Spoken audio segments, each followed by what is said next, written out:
刚才知道我女儿说有感冒症状，说喉咙痛，那个头晕呢，有咳嗽的症状。因为这段时间，人家最怕那个感冒，在学校里边有那个症状，所以我帮他排一下解决这个问题啊。我看到那一个大雁，大雁在那个天上飞呀，那个大雁在天上飞，从那由北往南飞呀，大雁在飞呀，大雁在飞呀，那个翅膀好像有点重啊，翅膀有点重啊。好像那个翅膀有点重啊，弹下来的时候，就空气上面的冷空气啊，会压下来一点，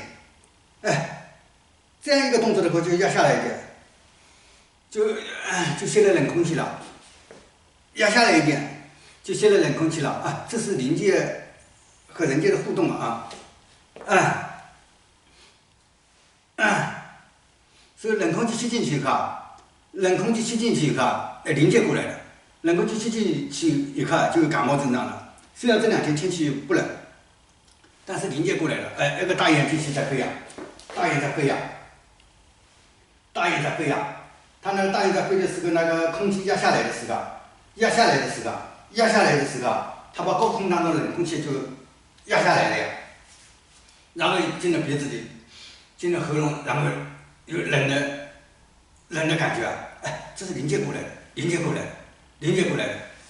但遇到什么我们继续看下去啊，继续看下去啊。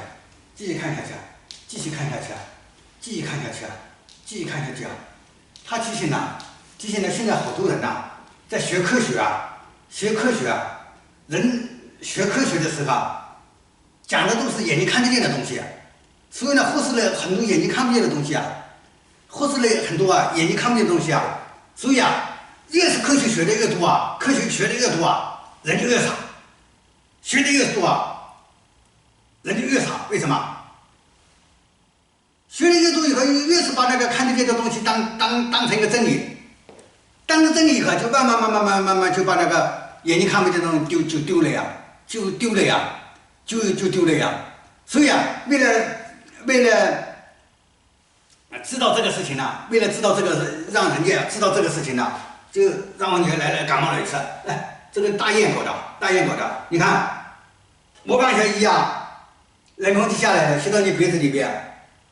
然后你感冒了，你这个教科上会不会讲这些？绝对没人讲，而且人家讲了也会当笑话，但是呢，实在的存在的，灵界就这样，你不信的话，那这个感冒就一直让你跟着，直到你相信的那天。灵界就是这样运作的，所以啊，你科学学归学，但你不要把灵界的东西给丢了啊！不要认为学了科学以后，以为越学越聪明，不是的。基本上人呐，越学的多啊，科学越学的多啊，越是把课本上的没学到的东西，把它否定掉了。你没学的时候，反正是。这个世界发生的事情会进入人脑袋里面，越是学了以后，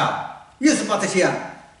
教科书上学到的东西进入脑袋里面了，教科书上没讲的东西就把它扔掉了。所以啊，中国曾经有一句话叫“知识啊，学的越多越反动啊”，真的也没错。从灵界的角度来看，这句话也对了，知识越多越反动。一句话，我们千万不要把灵界的事情给丢了啊！好，再见啊。